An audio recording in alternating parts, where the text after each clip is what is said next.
What is it like to depend on your mortal enemy for water? I'm Dr. Potatobread, and this is Moar History. Let's get started.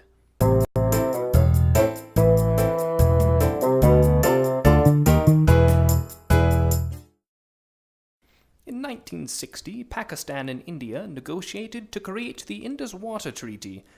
The resources reaped from rivers has been one of the biggest bouts between them, so it's rather incredible they managed to converge on the issue, one of the few times in history they have successfully and peacefully negotiated.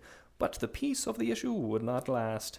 In this treaty, they defined which rivers each country had control of and what they could and couldn't do with them. India got 3 eastern rivers, the Ravi, the Beas, and the Sutlej, and Pakistan got the 3 western ones, the Jhelum, the Indus, and the Chenab.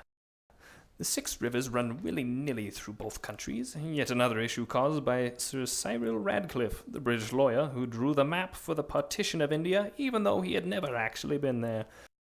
I mean, he probably didn't mean to cause so many problems. You have to admit, he has quite the sense of humor, making Pakistan look like a really freaky dinosaur. But geographical jokes aside, some travel and research and a bit of delegation would have gone a long way. It's no wonder why people think so poorly of lawyers. Anyway, the treaty permitted India to make hydroelectric projects on the rivers. So in 1999, India began constructing a hydroelectric dam on the Chenab River in association with the World Bank. This river would provide the Dota district in the Indian state of Jammu and Kashmir with electricity and much-needed water to ensure they had crops and power and make it safely through the winter. In 2005, late in its construction, Pakistan took a look and really started to worry. They declared the power intake tunnels too big, the dam too tall, and the spillways too small.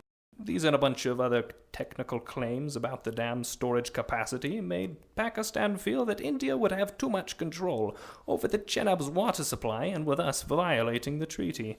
Simply filling the dam, Pakistan explained, would slow water so much that the farmers of Punjab in Pakistan wouldn't be able to properly irrigate their crops. The Indus Water Treaty clearly stated India could build hydroelectric projects, but there was no feasible way they could have accounted for the dramatic upscale of modern technology when they wrote the treaty in 1960. India argued that the 20 other dams they had made hadn't caused concern, so what was the difference? Unable to resolve the issue through bilateral talks, Pakistan called upon World Bank to handle the problem and enforce changes. World Bank, not exactly full of experts on dams, decided to hire a third-party arbitrator, a Swedish engineer named Raymond Lafita. After inspecting the dam, Lafita found some of Pakistan's concerns to be valid, and some adjustments were made. Ultimately, however, he sided with India and decided they were not violating the treaty. Pakistan was not happy. In fact, it was probably scared. The dam gave India a lot of power, not just hydroelectrical. Even if Pakistan's crops in Punjab didn't die when the dam was filled, it could be a problem in the future. India could almost completely close off the Chenab and cut off the water. Or it could open the floodgates to wipe out the crops instead. In times of war, this could be devastating. You kind of need food and water to keep people and troops alive, after all. Pakistan was in a tough spot. In 2008, their fears were realized. Construction was essentially finished, and India filled the dam. Pakistan's side of the Chenab River dropped drastically during this time, and crops dried and up and died. It was like your roommate used up all the hot water in his shower, but instead of all the hot water, it was just all the water. And your food. When you complain, they just tell you that you said they could do it 48 years ago, or they didn't know that that would happen. Worse still, they could do it at any time again if you ever upset them.